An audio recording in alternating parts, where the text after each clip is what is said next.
में प्रियंका जी इसका कोई फ़ायदा इसलिए नहीं उठा पाएंगे। इसके पहले नर्मदा की यात्रा दिग्विजय सिंह ने निकाली थी।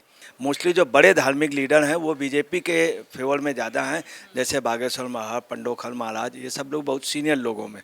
पंडोखल महाराज की बहुत बड़ी एक इमेज है। तो है क्या है कि इनके साथ अब न ही उतने संत हैं, न ही महात्मा है। और दिग्विजय सिंह ने वहाँ पदयात्रा की थी, बहुत मेहनत की थी। और अब जो पोजीशन है, अब कांग्रेस में उस तरह की बात नहीं है। बड़े अफसोस की बात है कि सोनिया जी की यहाँ मैरिज हुई है, उनके हस्बैंड और उनका पूरा परिवार हिंदी भाषी है, हिंदी भाषी देश में रहते हैं। इतनी बड़ी होने जाने के बाद, बुजुर्ग होने के बावजूद भी हिंदी आज बोल नहीं पाती, जबकि इसी देश का 4 साल का बच्चा धारा प्रवाह हिंदी बोल लेता और यहाँ का तोता भी हिंदी बोल लेता है। ये एक्चुअली में ये चुनावी हिंदू हैं। अगर इनका परिवार जो है, राहुल गांधी, ये सब लोग चुनावी हिंदू हैं, चुनाव के वक्त हिंदू बन जाते हैं। इनका जो है ये टोटल वो है, जहाँ पर भी जाते हैं हिंदू एरिया में हिंदू बन जाते हैं, मुस्लिम एरिया में मुस्लिम बन जाते हैं। पारसियों के यहाँ पारसी, इसीलिए पारसियों ने कभी भी इंदिरा गांधी को एक्सेप्ट नहीं किया। इंदिरा गांधी की बहुत इच्छा थी, पारसियों ने कभी भी एक्सेप्ट नहीं किया इंदिरा गांधी को। नमस्कार, स्वागत है आपका एसडीवी न्यूज पर। मध्य प्रदेश में इस साल के आखिर में विधानसभा चुनाव हो रहे हैं। कांग्रेस पार्टी ने अपना चुनावी यात्रा की शुरुआत कर दी है। कांग्रेस महासचिव प्रियंका गांधी वाड्रा आज मध्य प्रदेश के जबलपुर पहुंची हैं और वहां से इस चुनावी कैंपेन की शुरुआत वो करने जा रही हैं। नर्मदा नदी पर पूजा अर्चना के साथ उन्होंने ये शुरुआत की है। इस पूरे मुद्दे पर बातचीत करेंगे वरिष्ठ पत्रकार अजय जी मेरे साथ हैं। अजय जी से जानेंगे कि आखिर प्रियंका गांधी वाड्रा ने सर जिस तरीके से नर्मदा नदी की पूजा करके अपने चुनावी कैंपेन की शुरुआत की है, एक बार फिर से नर्मदा फैक्टर जो है उसे कांग्रेस अपनाना चाहती है, लेकिन कितना फायदा कांग्रेस इसका उठा पाएगी? एक्चुअली में प्रियंका जी इसका कोई फायदा इसलिए नहीं उठा पाएंगे। इसके पहले नर्मदा की यात्रा दिग्विजय सिंह ने निकाली थी। तो दिग्विजय सिंह काफ़ी दिन तक वहाँ हैं। वहाँ पे काफ़ी बड़े बड़े जितने भी महंत थे और जितने बड़े बड़े पुजारी, कंप्यूटर बाबा, तमाम उनको सबको अपना लेकर, जितने धार्मिक लीडर थे, इस समय तो इतने इनके साथ नहीं हैं। मोस्टली जो बड़े धार्मिक लीडर हैं वो बीजेपी के फेवर में ज़्यादा हैं, जैसे बागेश्वर महाराज, पंडोखल महाराज, ये सब लोग बहुत सीनियर लोगों में। पंडोखल महाराज की बहुत बड़ी एक इमेज है। तो है क्या है कि इनके साथ अब न ही उतने संत हैं, न ही महात्मा है। और दिग्विजय सिंह ने वहाँ पदयात्रा की थी, बहुत मेहनत की थी।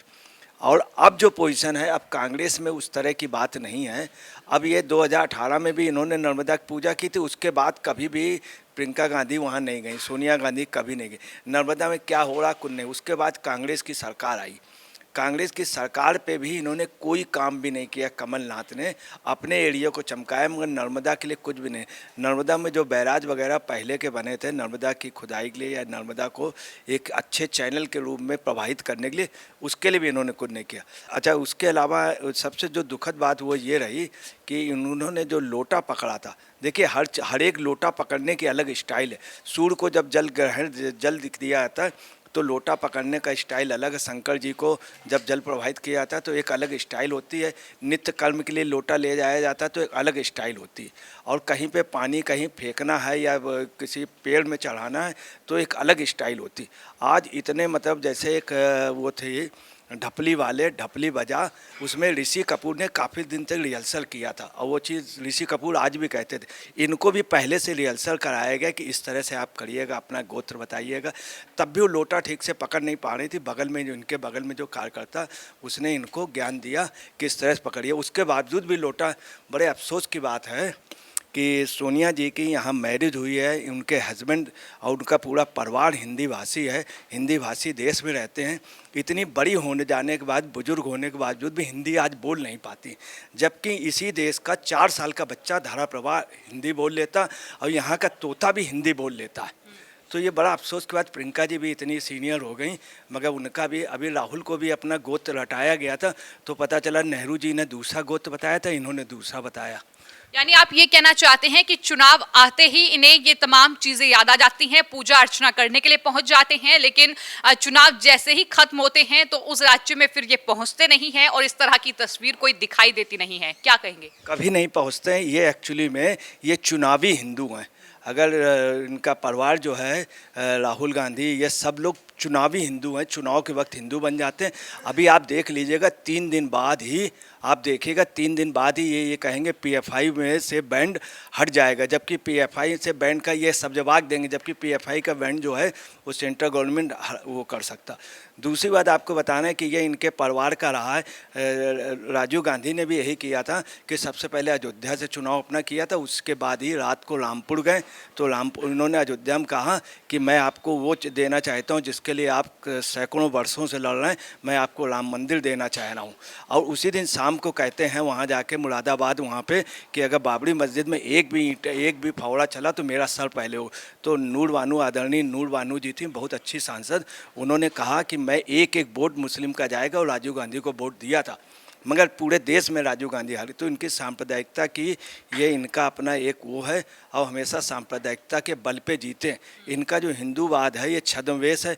आज हनुमान जी का लेकर कर्नाटक में ये ऐसे ही जीते, और कर्नाटक में जीतने से पहले उन्होंने कहा था सिद्धरमैया जी ने और खड़गे जी ने कि मैंने 100 मंदिर बनवाए, मैं मंदिरों पे ध्यान दूंगा, और किसी भी हनुमान मंदिर का कुछ नहीं किया, अपने को बजरंग बली का पुजारी बता रहे थे।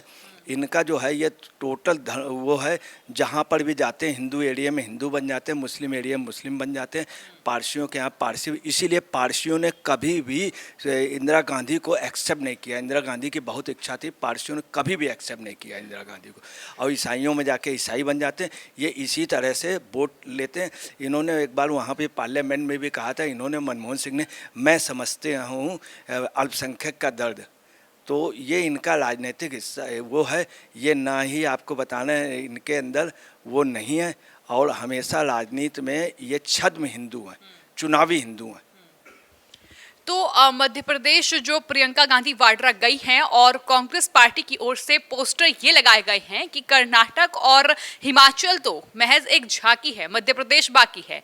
आप कितने सहमत हैं कांग्रेस पार्टी के इस नारे से, क्योंकि मध्य प्रदेश में वो दावा कर रहे हैं कि इस बार जीत तो उनकी ही होगी, सरकार उनकी ही बनेगी। देखिए, इस बार मध्य प्रदेश में इसलिए संभावना नहीं है कि मध्य प्रदेश के तमाम क्षेत्रों में आदिवासी भी हैं। आदिवासी टोटल वोट इनसे जा चुका है कांग्रेस से। अब उसके अरविंद नेताम वगैरह तमाम लीडर थे बहुत बड़े बड़े, अब जो हैं सारा आदिवासी, चूँकि प्रेसिडेंट आदिवासी बनी, इन्होंने आदिवासियों के लिए किया। दूसरा दलित, उसमें जब ये राष्ट्रपति बनाया गया तो वहाँ कोड़ी समाज की बहुत अच्छी पॉपुलेशन है, वो टोटल भाजपा में चला गया। वाल्मीकि समाज टोटल भाजपा में जा चुका। तो कांग्रेस का जो मेन बेस था वो चला गया। तो उसके अलावा ये है कि वहाँ पे क्या है कि जो मेन दो ग्रुप थे, एक ग्रुप था कमलनाथ का, दूसरा था सिंधिया का। वहाँ पे ये फीलिंग है, आज से शुरू से भी सिंधिया खानदान के किसी भी व्यक्ति को कांग्रेस ने कभी भी मुख्यमंत्री नहीं बनाया, जबकि विजय राजे सिंधिया डिजर्व करते थे। जब विजय राजे सिंधिया को नहीं बनाया तो विजय राजे सिंधिया ने विरोध कर दिया और वो पूर्ववर्ती भाजपा मतलब जनसंघ में चली गई। अब क्या है, वहाँ पे एक ये आ रही है कि शायद ये मामा बूढ़े हो जाएंगे, चौहान जो चीफ मिनिस्टर हैं, तो हो सकता है माधवराव को बना दे। इसकी वजह से चंबल संभाग में, ग्वालियर संभाग में, गुना में, बीना में, इन सब जगह बीजेपी सिंधिया की वजह से जीत के आएगी। ये सिंधिया ही उनको टक्कर हर विधानसभा, तो दोनों लोगों को मिल जाने से क्या है कि आधे भाग में तो ये बिल्कुल एक तरफा जीत के आएंगे। दूसरा जो मालवा क्षेत्र है, मालवा क्षेत्र में बीजेपी की बहुत अच्छी स्थिति है। हाँ, ये निश्चित है कि छिंदवाड़ा में बीजेपी डेफिनेटली हारेगी। वहाँ पे कमलनाथ का प्रभाव था, है और रहेगा। मगर छिंदवाड़ा जो क्षेत्र है उसकी विधानसभा क्षेत्र बहुत कम है। छिंदवाड़ा के आसपास मुश्किल से 10-12 विधानसभाएँ हैं जहाँ पे उनका जादू चलेगा, कमलनाथ का और कांग्रेस का। और इसके अलावा जो है कांग्रेस के साथ एक बात और आ रही है कि जो पहले धार्मिक सब जो थे, अब उनका बागेश्वर महाराज का वहाँ पे इतना ज़बरदस्त प्रभाव है, और उनका पंडोखर की, ये सब आपको बताना है कि ये सब। और दूसरा एक मेन चीज़ है, जो हिंदुत्व वोट है वो यूनाइट है, और वो उसको ये कैश करना चाह रहे हैं। मगर हिंदुत्व वोट वो किसी भी सूरत में मध्य प्रदेश में एकजुट वोट उनको नहीं जा सकता, क्योंकि अगर हिंदुस्तान में सबसे ज़्यादा हिंदुत्व वोट किसी को देता रहा, गुजरात से भी ज़्यादा, तो वो बीजेपी को देता रहा। तो आपको ये लगता है कि बाबा बागेश्वर का एक बड़ा असर जो है इस मध्य प्रदेश विधानसभा चुनाव में देखने को मिलेगा?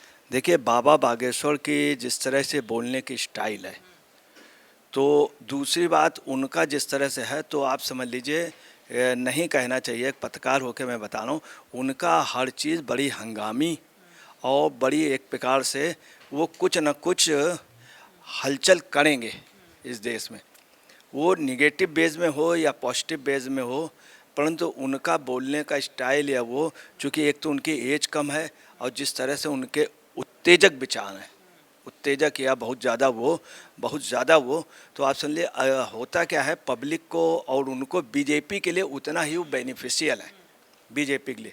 तो उनका एक भी कोई वैसा बयान बीजेपी के लिए समझ लीजिए कि उनके हवन की और उनका हवन अच्छा हो जाएगा, घी का काम करेगा।